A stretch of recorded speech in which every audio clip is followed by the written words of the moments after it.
In this block, we're going to do the ornament block. It is suitable for the holiday DIYer winter quilt along because we are either hand making ornaments or we are putting up and decorating with ornaments.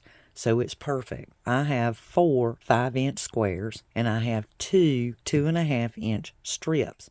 We are going to make some quick 8 half-quarter triangles. So the great thing about the half-quarter triangles is you can make them really, really fast. And this one is going to be a little bit different ornament. You may wish to deviate, but I'm going to show you how I'm going to make this one, and then you can decide. Now, I've picked one of the same fabric to adjoin to each one of my 5-inch squares so that you can see we want our right sides facing. So let me turn these right sides together. And because if we only make 4 out of this, they will largely make 3-inch half-quarter inch squares. We want these to be a little bit smaller, so we're actually going to do 8 on each one of these. And this is how you do it. We are first going to lay our ruler here and draw a line through the center diagonally from corner to corner. And we are going to sew a seam on each side of that line when we take it to the machine. And uniquely enough, when we do this, the way that we cut it, it will turn into 8 half-quarter inch triangles. So once again, I'm doing the same thing. I'm doing that to both of these sets. This will give you some color differential, and you will have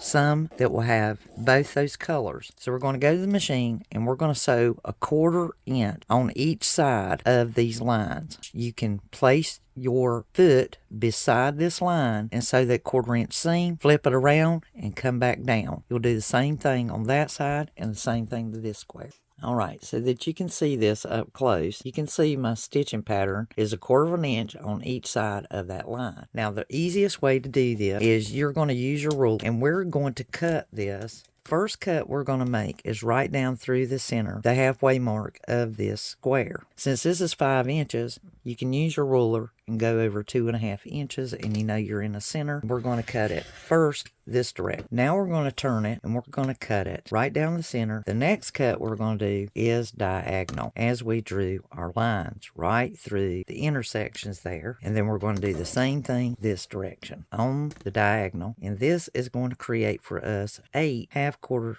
square triangles. And they just call it the quick 8 because you end up with 8 of these beautiful half square triangles. Now let's go to the ironing board and let's press these open, pressing towards the dark side. And you'll do the other square the very same way. And just make sure it's in the center as best you can. The rotating mat makes it real easy to do this task without disturbing your square. If you have that luxury of having a small rotating mat or even a large one. But if not, you can really easily do this on your cutting mat as I have done for many, many years. And I came across this small rotating mat and of course I took advantage of being able to purchase it. And you can get these small ones and you can get the large. This is not something you use a lot, then you can do as you've always done. Simply do it on your cutting mat.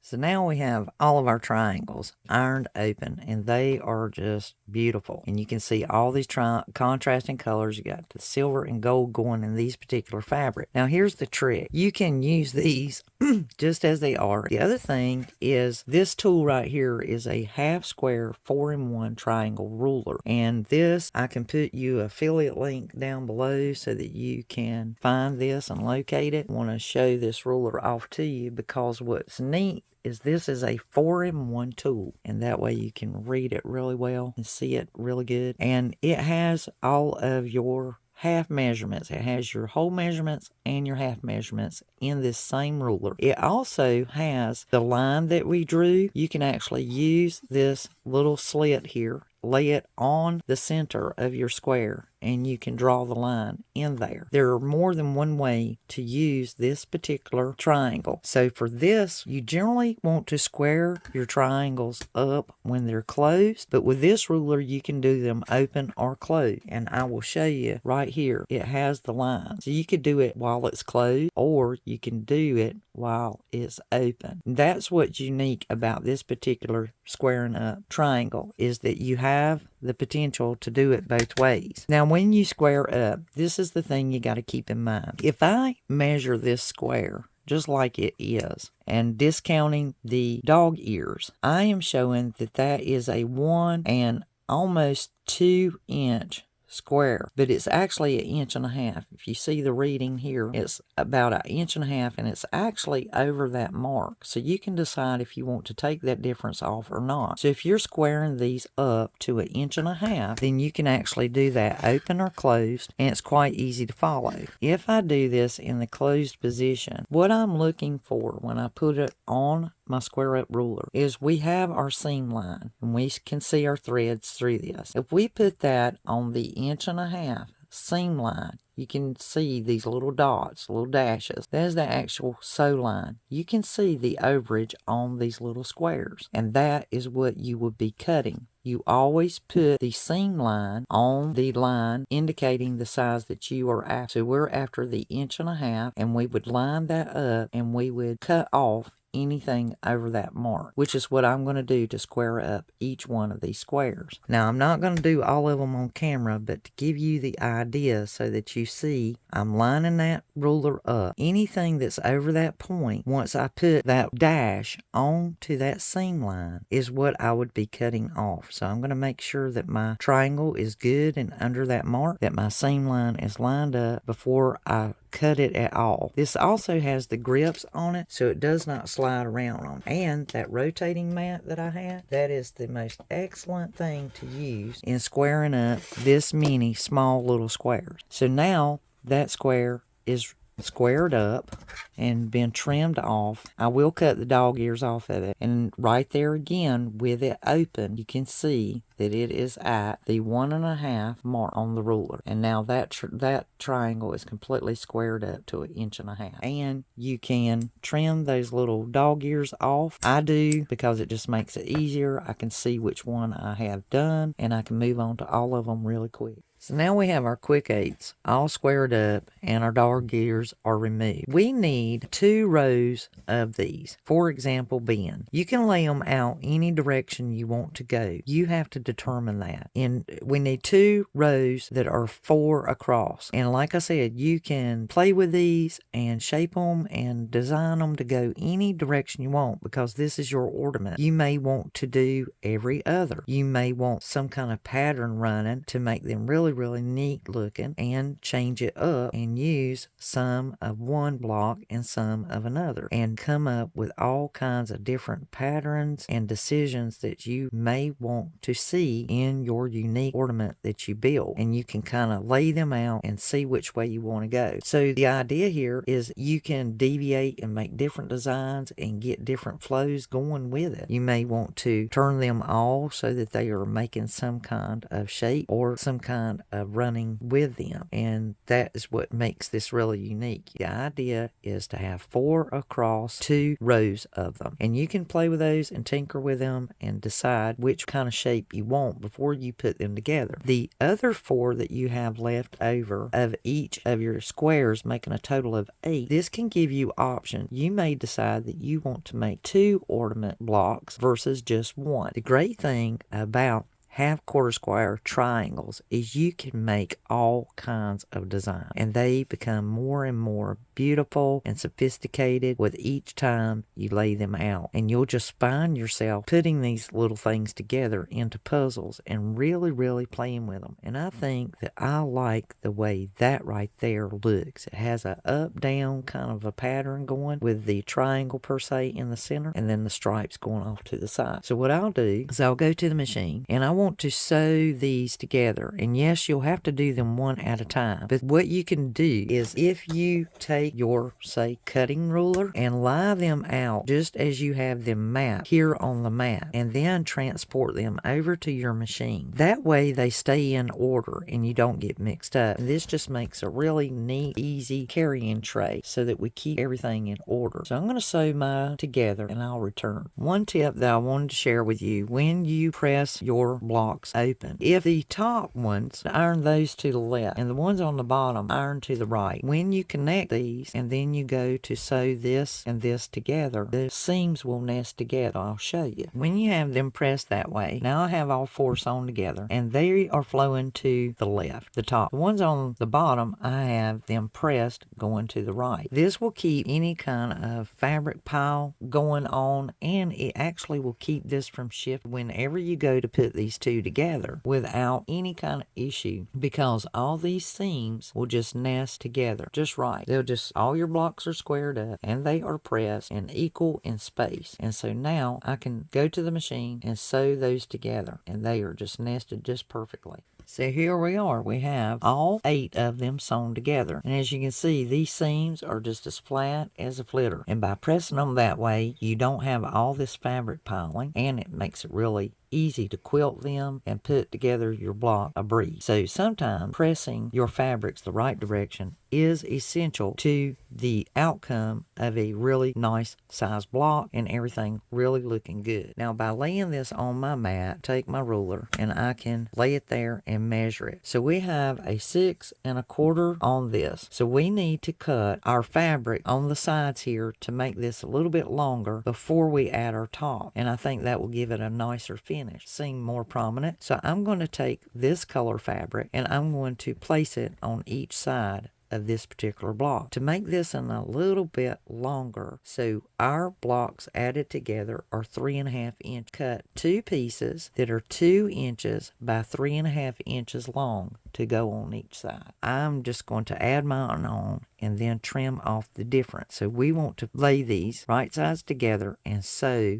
one to each side. Now I've attached the fabric onto those little blocks. I'm going to cut off this difference before I press that open, and I'm going to line it up on using this line as my guide. If there's any difference, I'm not concerned. I just really want to try and get this as straight as possible, sewing something that's 1.5 inches together. So if yours is a little wonky, that's simply normal. And these extra pieces we can use in our scrap. Press this open and see what we've got. It's ironed open, and by measurement it looks like we have 9 inches by adding that on, and that's exactly what I was going for. 9 inches. Cut a strip of fabric to the top and to the bottom that is 2 1/2 inches wide by 9 inches long. So I have one of each one of those beautiful colors that I used in the square. Now I can attach one to the top and one to the bottom. So now let's go to the machine. Let's sew this one to the bottom and let's sew this one to the top. This looks really, really nice. So here are our 4, and once again we can real easily draw us a line on these, and we're just going to draw us a line from corner to corner on these squares, so that when we're at the machine we don't even have to think about it. We can just sew right down that line. This just, to me, just takes the stress out of the whole art of sewing that little seam line. We're going to lay our square up top, and we're going to sew from corner to corner, starting at the upper right down to the lower left. On this side we will do the opposite. We will start at the upper left and sew down to the right, and you can use a pin to just keep those there until you get to the machine. On this one, we will do the opposite. We will sew from the left down to the right. And then on the opposite side, we will make sure that we sew our square from the upper right to the lower left. And it's always best to lay this out before you get to the machine and look at it and just give it a look over and make sure that it looks like the angles are going in the right direction for your snowballing. Corners snowballed. We're going to take our ruler and we are going to lay our 1/4 inch marking right on top of that seam and allow that 1/4 inch seam allowance. Cut off that little bit, and we'll do that to all 4 corners. It only takes a second, but make sure you allow that 1/4 inch seam allowance. So let's press those open. Our ornament block is looking really, really nice. Now to complete our ornament, we need to put a hanger up here, and if we measure these distance, we know that this is 9 inches long. And to make this look right, we need at least 1.5 inches by 3 1/2 inches long. I've selected black. Gray or silver would look good as the hanger. So we need to cut these pieces of our background fabric 1.5 inches by 3 1/4 inches long. And I know that's odd for this particular block, but there are times when you just need to have that 1/2 inch, and you're better off to divide it between the two so that your piece sits centered. What I'm going to do now is attach one to the left and one to the right and press that open. Created our top. We can attach this to the top of our ornament now. So I'm just going to go to the machine and place these two together, and I'm going to sew my top. To create us a little bit more definition and hanger up top here, and we've already measured it, I have this little piece that is the stripe to make it look like a ribbon or a hanger. So it's only 1 inch wide, and it needs to be 1.5 inches by 1 inch. I'm going to leave that length on it. I can trim it off. Cut 2 background pieces for either side at 1.5 inches by 4.5 inches piece for our hanger. You could do that in black, or you could do that in a stripe, maybe some leftover pieces. Everything gets used. Nothing goes to waste. I'm going to sew one to each side of this 1.5 inch strip. So my little topper is looking really cute. I'm going to trim off that little bit that's overhung there. Don't need it now that I've got everything sewn together. Just sometimes it's easier to hang on to that little strip and just trim off the difference. Now I'm going to take and attach this to the top of my ornament, right sides together, and sew right across the top of that. So I'm going to leave this block at the 9.5 by 8.5 inches size, and it's just a beautiful ornament block. It really turned out good, and I think adding an extra one of these into the quilt be a grand idea, being that we had all of our leftover 1/4 inch triangles, and you can make a different block with those. And that's just another way to get 2 of these ornament blocks and use all of your squares. Since we now know what all our cuts are for the ornament block, let's make another ornament block to go in the holiday DIY winter quilt along. The pattern I elected this time is to put the colors on the outside, and these ornament pieces will be attached on the outer extremity. That way the pattern is really popping in the center. So I'm going to sew this first row together and this second row together. And remember, you can use your cutting ruler as the tray to transport your squares over to the sewing machine to keep them in order, and then that way it's just really easy so that you don't get mixed up. Now, just as before, when I did my top row, I had told you and encouraged you to press those all to the left at the top, so the top's flowing to the left, and then to press your seams to the bottom to the right. That way, when you go to sew these down, these seams will nest together. Any problem, you can just line those up because those have already been squared, and I'll press that down so it doesn't get in the way and it stays down when it goes under the machine. So that looks really nice, and as you can see, all that is just pressed down very flat, very nice, and that keeps from the fabric piling up. Just lie it down and it goes through my quilt machine just fine, and I have no problem with it. Now the side pieces here, they are 2 inch by 3.5 inch, which is the length of these blocks sewn together, because they're 1.5 inches, and whenever they were sewn together they ended up being a 3.5 inch section. So we did 2 inch wide by 3.5 inch long strip. These have not been sized down, but as I did before, I will sew one to this side and then I will sew the other one to this side. Once I sewn them on, I will trim that off. Now I've got those sewn on, and before I iron them open, I'm going to cut off anything beyond that line, and just making sure it's lined up on my mat here. Smooth transition. So this is just what was left over where I had sewn that piece on. Hang on to all your scrap.